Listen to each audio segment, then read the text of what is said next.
Matt's the father. You're playing that, aren't you? And Lenny, the son.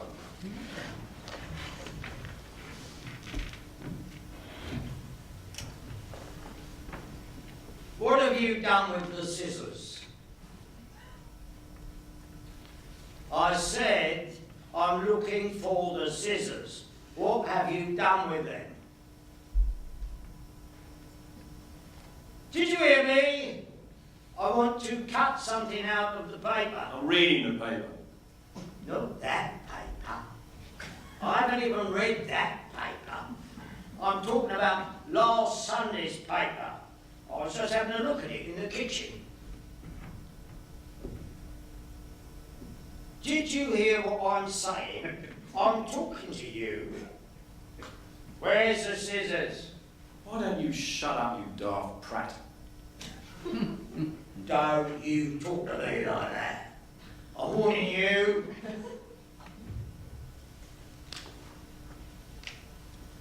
There's an advertisement in the paper about flannel vests, cut price, navy surplus. I could do with a few of them. I think I'll have a fag. Give me a fag. I just asked you to give me a cigarette. Look what I'm lumbered with. I'm getting old, my word of honour. You think I wasn't a tearaway? I could take care of you twice over. I'm still strong. He was your Uncle Sam what I was. But at the same time, I always had a kind heart. Always. I used to knock about with a man called McGregor. I called him Mac. You remember Mac, eh? Ah, we were two of the worst dated men in the West End of London. I tell you, I've still got the scars. We'd walk into a place, the whole room would stand up. They'd make way to let us past. You never heard such silence. Mind you, he was a big man. He's over 6 foot tall. His family were all McGregors.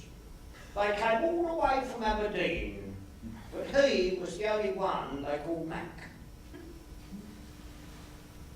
He was very fond of your mother, Mac was. Very fond. You always had a good word for her. Mind you, she wasn't such a bad woman. Even though it made me sick just to look at her rotten, stinking face. She wasn't such a bad bitch. I gave her the best bleeding years of my life, anyway. Plug it in, you stupid sod. I'm trying to read the paper. Listen, I'll chop your spine off if you talk to me like that. You understand? Talking to your lousy, filthy father like that. You know what? You're getting demented.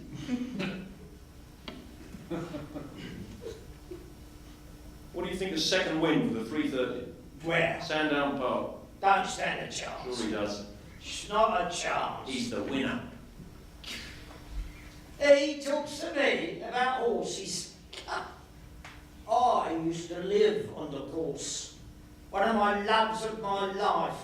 Epsom, I knew it like the back of my hand. I was one of the best known faces down at the paddock. What a marvellous open-air life. He talks to me about horses. You only read their names in the papers. But I've stroked their manes. I've held them. I've calmed them down before a big race. I was the one they used to call for. Max, they say. There's a horse here. He's highly strung. You're the only man on the course who can calm him. It was true. I had an instinctive understanding of animals. I should have been a trainer. Many times I was offered the job, a proper post, by the Duke of, I forget his name, one of the dukes. But I had family obligations. My family needed me at home.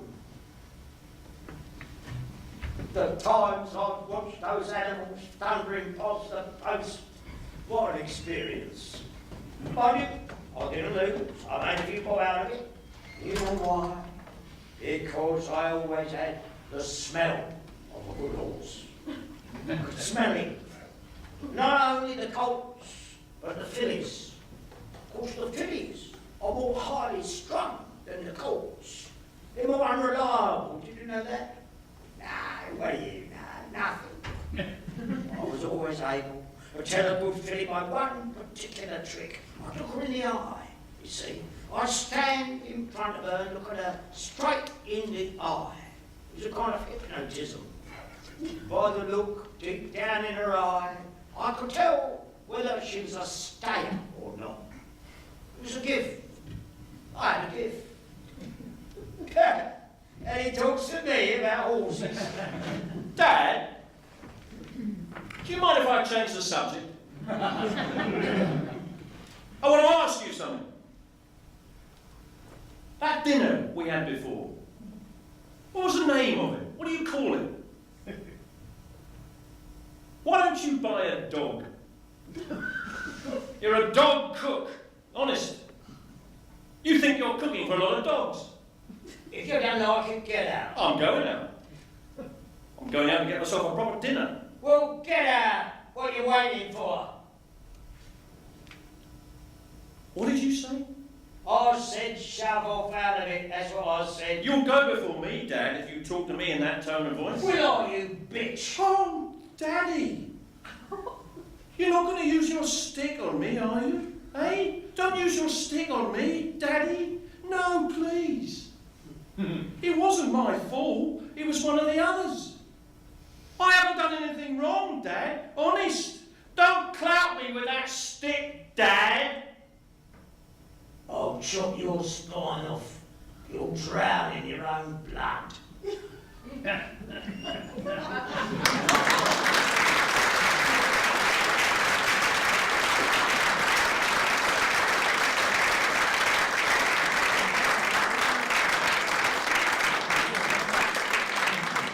No greater love.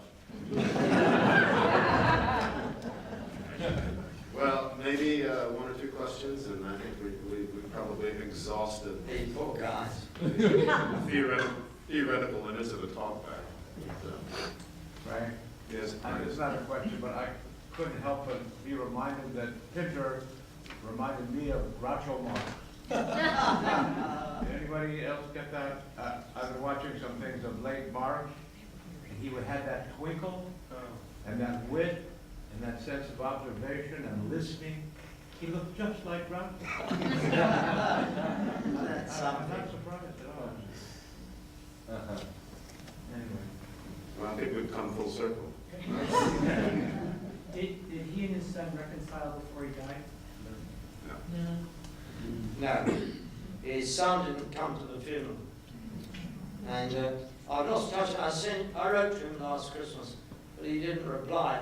He lives in complete isolation in Cambridgeshire somewhere. Who was the mother? Vivian? Vivian. Vivian was the mother. Yeah. Who you saw in the clip from the homecoming with the glass, that's Harold's. That's Harold's first wife. Yeah. She died of alcoholism. Well, yeah.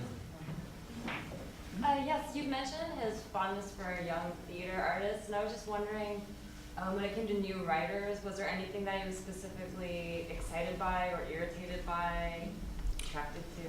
Well, I know he was incredibly excited by anyone who showed the courage of their convictions, particularly in a kind of with a poetic voice. I mean, Sarah Kane, who tragically committed suicide, Harold made great gestures of support to her, was outspoken in her defence when she was, as he had been when she was being attacked as a new writer, for trying to do new things, trying to make it real again, for trying to make something happen.